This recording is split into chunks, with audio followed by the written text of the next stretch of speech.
Hey guys, welcome back to the channel. If you're new here, my name is Ali. I'm a junior doctor working in Cambridge, and in this video I want to share 3 books that have really changed my life over the last few years, and I'll be sharing some of the lessons that I got from each of these along with some quotes. Before we get started, I just want to say a big thank you to Blinkist for sponsoring this video. They're a fantastic app that lets you read summaries of popular non-fiction books so you can learn the lessons from them, and at the end of the video I'll talk about the value that I derive from Blinkist and how it fits into my life as a doctor/YouTuber. But yeah, let's just get started by talking about book number 1.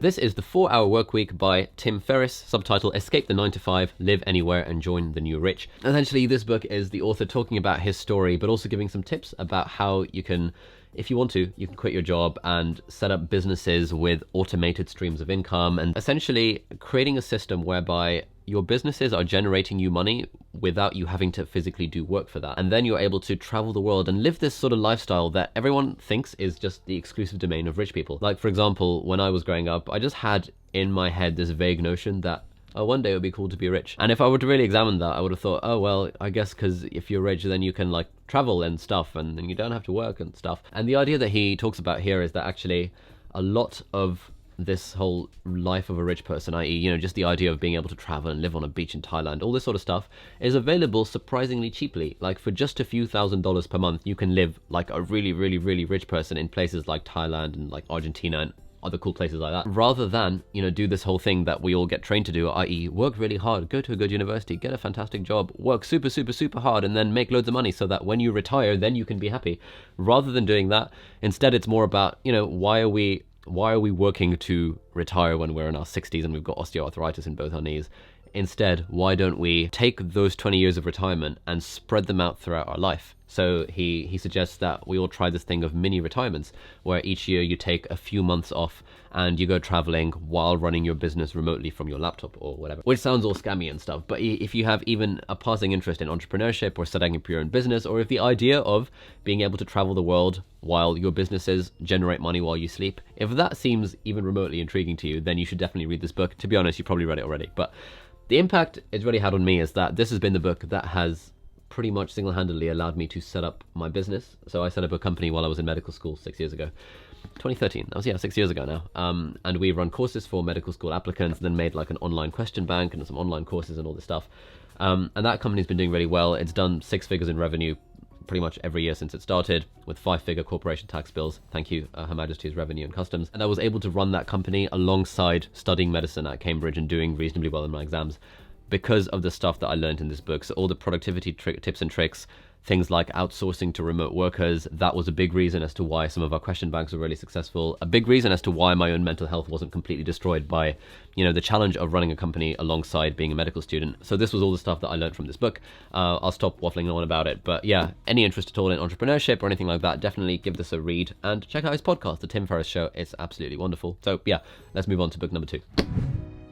Alright, this is a tiny book called Show Your Work by Kleon, and this has been another book that has been really pivotal to my life. It's really small. It took me about half an hour to read it on Kindle, and actually I only bought these physical copies so that I could show them off in this video. But yeah, I'm going to have this around the house now and going to be revisiting the lessons in it whenever I pick it up. Anyway, this has been a really pivotal book in my life because for a long time, like ever since I started medical school and started running this company, 6Med, I'd been sort of toying with the idea of setting up a personal blog and kind of writing about some of the lessons that I gained and, you know, book reviews and things like that.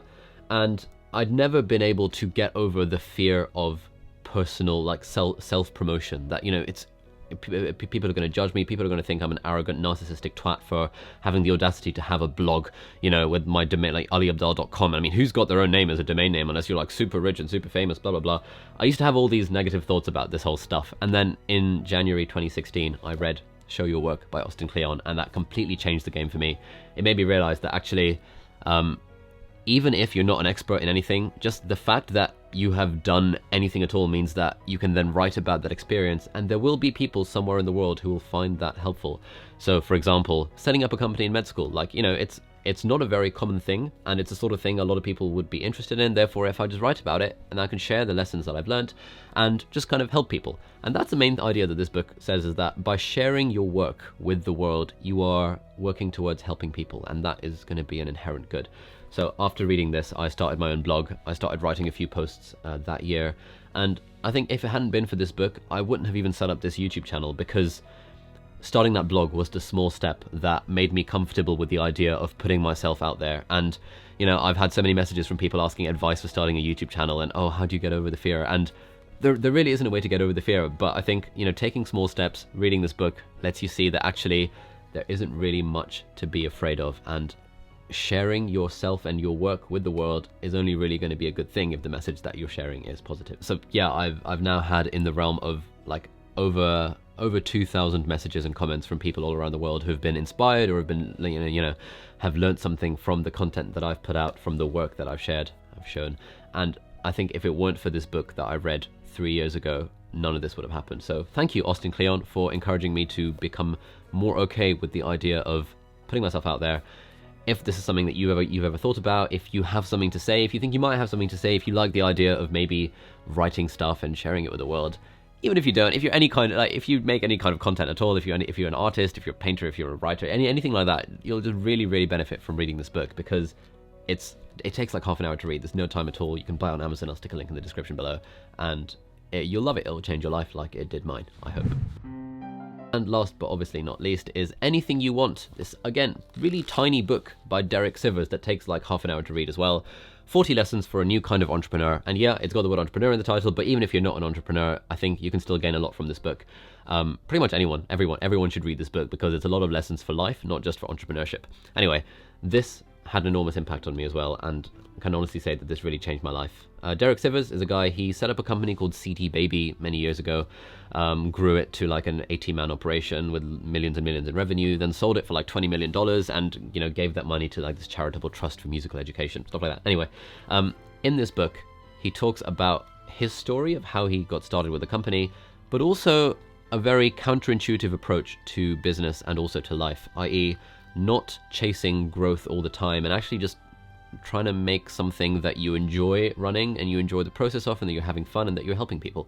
Now, that's such a novel thing in the world, you know, where every startup is just aiming to get that $1 billion valuation and aiming for growth at all costs. But this was like a very nice thing. And for me, this is a book that I'll always hold really dear, because when I was in my 4th year, approaching the end of my 4th year of medical school, I'd been running my company, 6med, for like 3 years at that point. And we'd been growing in terms of revenue every year, in terms of student numbers. It was taking up more and more of my time. But then around 2016, our growth started to stagnate and even dip a little. I'd never really experienced anything like that before, where, you know, you've grown something and it keeps on growing, and then suddenly it stops, and then you're like, oh wow, it's on the decline. And this made me really sad during the summer holidays of my 4th year. And I can remember kind of lying in bed awake thinking, you know, what have I done? Where have I gone wrong? Have I screwed up my life by throwing away this fantastic opportunity I had? And then I came across this book. And there's one quote in particular that I want to share from here, and it's in this chapter. Yeah, okay. So in this chapter, he's talking about how sometimes MBA types, you know, people with MBAs, Masters in Business Administration, would ask me, what's your growth rate? What's your retained earnings rate as a percentage of gross? What are your projections for your company? He's talking about his own company. I'd just say, I have no idea. I don't even know what some of that means. I started this as a hobby to help my friends, and that's the only reason it exists. There's money in the bank, and I'm doing fine, so no worries. And then he goes on to say, and this is probably my favorite quote of all time, and a quote that I return to many times a month whenever I'm feeling down, or whenever I'm feeling, I'll explain in a minute. Here's the quote. Never forget why you're really doing what you're doing. Are you helping people? Are they happy? Are you happy? Are you profitable? Isn't that enough? Question mark. And this is just like, if there are 3 lines, like, you know, anytime I read this, it just makes me feel infinitely better, because like doing stuff like running a business where you're aiming for growth and revenues and profits and stuff, and also now this thing of having a YouTube channel, having this like social media following, having an email list, and everything that I'm now doing in my life, with the exception of my, you know, full-time job of being a doctor, all these other things are all geared towards making stuff and then trying to grow the brand or the subscriber count or the revenue or whatever. And that can be quite I don't want to say stressful, I don't like the word stressful. It can be quite it's something that often plays on my mind, and I know from speaking to other people doing this sort of stuff that it plays on their minds as well. And the idea being that whenever you're relaxing or spending time with friends or family and stuff, you're sort of in the back of your mind, you're thinking, you know, I could be making a video right now, and if I don't churn out that video this week, then, you know, the algorithm's not going to rank my channel highly enough, or, you know, I could be writing a blog post for 6med about how to get into medical school right now, and then that'll rank us highly for search engine optimization, then more people are going to find our courses, and then we'll get more revenue, and you just kind of go down this spiral where anytime you're not working, you feel super, super, super guilty for it, and you can't really enjoy life because you have this amazing thing that you've somehow, you know, by the grace of God, you've got this YouTube channel or this company, and you know you have to keep putting work into them to make them grow, but you also want to live a life on the side. And just this quote, it's just amazing. Like, never forget why you're really doing what you're doing. Are you helping people? Are they happy? Are you happy? Are you profitable? Isn't that enough? So whenever I find myself thinking, oh, you know, I should make another video so I can, you know, something about ad revenues, or, oh, my ad revenues have dropped this month because I haven't made an iPad video in a while, or anything like that, I just, you know, open this book on my Kindle, find my highlighted quote, and just read that, because it just makes me appreciate that, you know, the revenue isn't important. You know, I'm enjoying what I'm doing, which is fantastic. I've got this amazing thing going on the side, and in addition to my full-time job, which I also quite enjoy, it's making a reasonable amount. It's making an incredible amount of money, actually, and it's not an amount of money that I'd ever dreamed I could have been making, especially at this age. And therefore, you know, it's helping people. I get messages from people who are all happy because I've inspired them, or, you know, helped them learn something, or helped them out with their exams, or getting into med school. And I'm happy doing it. I think people are happy watching these videos. I hope people are happy watching these videos. And that's enough. That's all we really need. And a lot of burnout within entrepreneurship, within YouTubers, within bloggers, within anything like this, comes from people working too hard to grow the numbers, to grow the audience, to grow everything. And I think if anyone is stuck in that position, or even if you're not, this is just like a really good book for general life advice. Yeah, anything you want. Derek Sivers, one of my favorite books, had a big impact on my life because it's helped me become more happy and at peace with this whole kind of running an online entrepreneurship empire thing. Empire is a strong word. I don't mean empire. Just like, you know, being an online person who tries to make money online and stuff. Just really, really, really good book. Okay, this whole video has been a lot more waffly than I intended, but I hope you guys enjoyed it. If you did, can you let me know in the comments? Or if you didn't, again, I'd love to hear some constructive advice as to what you would do differently. If, you know, I do want to do more book reviews and stuff, and I've read a lot of books over the years, thanks to having a Kindle and thanks to Blinkist, which I'll talk more about in a second. I've read so many books over the years, and I do want to talk more about books on this channel, and yeah, so any kind of feedback about the format would be great. And before we finish, I just want to tell you about Blinkist, which is a fantastic app, and what they do is that they take all the important lessons from thousands of non-fiction books, and they summarize them into these like 15-minute summaries that you can either read or listen to. So the way I use Blinkist is that if I ever come across a recommendation for a non-fiction book, I search through Blinkist and see if I can find it and add it to my library. This is just a quick scroll through some of the books that I've read on Blinkist. Oh, 4-Hour Workweek. And essentially they've summarized the salient points of the book in this series of like, I don't know, 13 blinks that you can read through in about 15 minutes. If you're like me and you find yourself strapped for time and you have all these book recommendations being thrown at you and you just don't really know where to begin, this is a great place to start, where you can read a summary of the book, get the most important lessons, and if that's all you need, then that's fine. You can just take that away. Or if you want to find out more, then you can actually buy the book and read it properly. So yeah, 4-Hour Workweek, 4-Hour Body, Seth Godin's marketing books, 7 Habits of Highly Effective People. That was one that I read on Blinkist. It's a massive book. I've never read it in real life, but because I've read it on Blinkist, I feel like I've got the main lessons from it, so I haven't needed to read it in real life, which has saved me about 100 hours of my life. But yeah, Blinkist is pretty great, and if you want to try it, then there's a link in the video description, and it's going to appear over here, and the first 100 people to use that link will get unlimited access to Blinkist, the premium subscription, where you've got access to all of their library of thousands of books, completely free for 1 week, and you can decide if you like it. And then if you do like it, if you use my link, then you'll get 25% off a paid subscription as well. I'd recommend it. I think there are a lot of lessons that you can gain from these non-fiction books. I think the fact that they're all summarized in Blinkist means that it's very easy to access them, and, you know, it does cost a bit of money for an annual subscription, but if you're anything like me, then, you know, ideas from a single book can completely change your life. So, you know, why not? Why not go for it? But yeah, thank you Blinkist for sponsoring this video. I think you guys are great, and I'll continue to use Blinkist whenever I get a recommendation to decide if I then want to read the book.